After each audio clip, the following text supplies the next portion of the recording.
to my body. Many days I spent with you hidden under big baggy and flowy clothes. Some days I hated all of you from my forehead to my toes.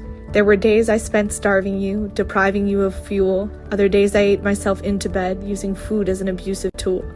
I've told you that I love you, and under my breath whispered not. I've pushed you to your limits and made you give everything you've got.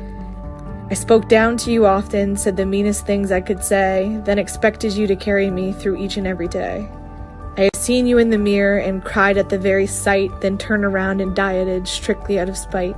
I've told you I was sorry, my fingers crossed behind my back, knowing the next time I was hurting, it'd be you that I'd attack. I've broken every single promise I've ever made to you, but here you are supporting me with everything you do. You never cease to amaze me, how you can forgive and forget. I'll spend the rest of my life forever in your debt. Now, I have expectations where it's like, if I were to do this, or if I were to give you, are you strong enough? Are you capable of being someone that's going to be in my life? That's how I approach things now.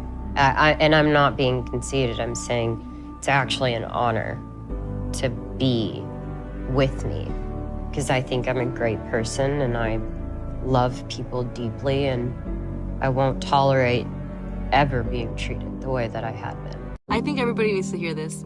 If you shift your focus towards yourself instead of a person who broke you, you'll realize that all along you had the power to choose happiness by simply walking away. Be there for yourself. Choose yourself. Period.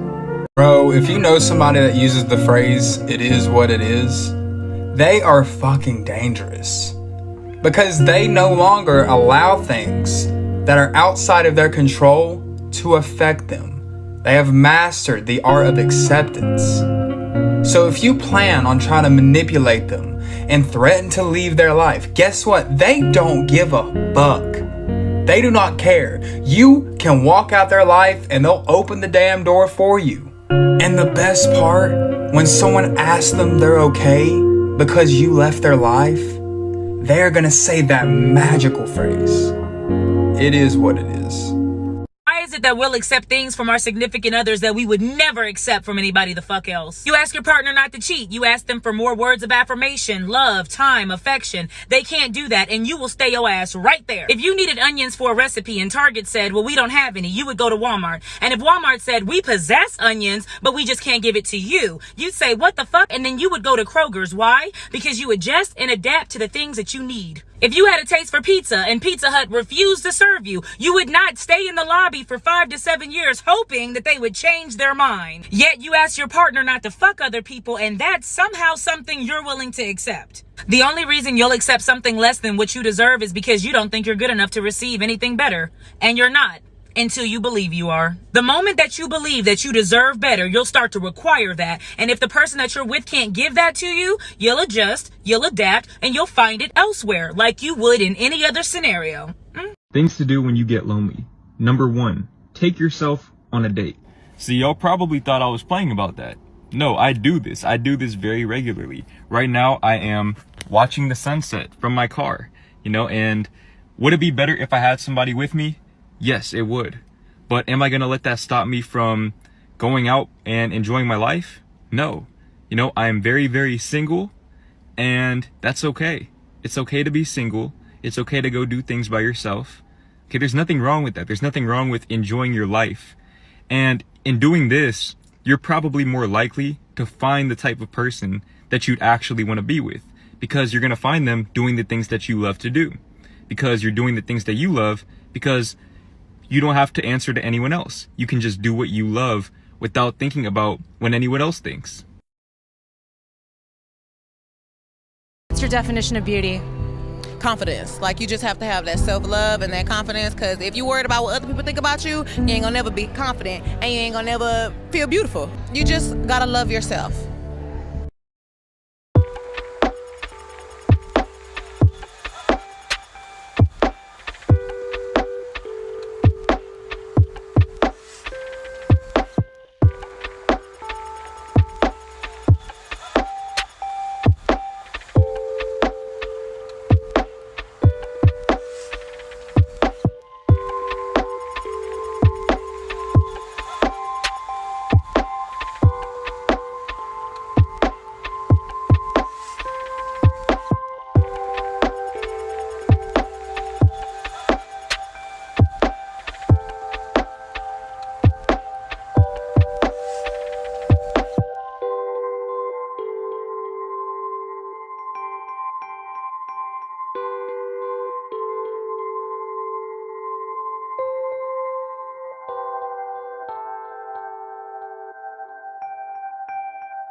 For the first time in my life, I don't feel the need to be with anyone. People say you should be alone in your 20s. I never understood that until recently. I don't want to spend my 20s chasing temporary people or things. I'm the most permanent thing in my life. So I'm gonna choose me. If you want to be confident, you need to realize these 3 things. They changed my life, changed my perspective, and made me who I am. Number 1, you need to stop believing that confidence is based on looks. Your confidence has nothing to do with what you look like.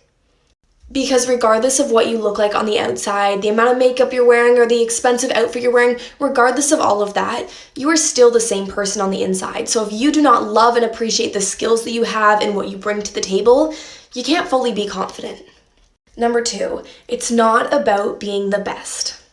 When you walk into a party, you don't need to be the best dressed or the best looking or the smartest. The other people in the room are not your competition. It is about internally believing that you are the best version of you. Number 3, you need to understand that no one else can validate you. It's not about how many people comment on your selfie or how many people like your selfie. Do you like your selfie? This isn't about a boyfriend or finding someone new. This is about you looking so damn happy because you finally found you. Did you know that God removes people from your life because he heard conversations that you didn't? Like he really said, she does not deserve that. Snip, cut him out. Dang, he's got our back. Life gets so much easier once you realize that everything truly does happen for a reason. And I'm not even saying this is like a cliche, like through the law of attraction, you attract every person, circumstance, and situation into your life. For example, if you didn't get accepted into a certain school, if you didn't get the job that you wanted, if you didn't get the person that you wanted, the reason is we are so quick to think this is rejection, when really it's redirection. What is meant for you will be yours at the end of the day. Once you realize that everything happens for a reason, you stop forcing things. You let things flow. The reason these things are going out of your life is because there's something better for you in store. By forcing things, you add so much resistance and it's literally an energy imbalance. People can feel your desperate energy whether you know it or not. The best thing to do is trust in your plan and let go. Stop trying to force things and let things flow. You want to fall in love with yourself? Well, I'm here to help you. First things first, you need to go on a mental diet. You need to cleanse your mind from any limiting and negative thoughts. So how I do this, anytime I have a negative thought or something that just like is totally against me loving myself, I immediately say stop. Whether it's in your head or out loud, just stop it immediately and then rephrase it to something more positive. Stop overthinking things, stop overanalyzing the past. You need to start being your biggest hype man and you need to actually say it. Whether it's out loud or in your head, say it. Whether it's real or fake, you will start to believe it, I promise you. You can't wait to find a girlfriend or a boyfriend to start loving yourself. You can't wait to lose weight or change or have a new job to start loving yourself. You need to start now, and it needs to start with your mental. So go on a mental cleanse. I can talk more about this in like another video, but seriously, it starts with your mind.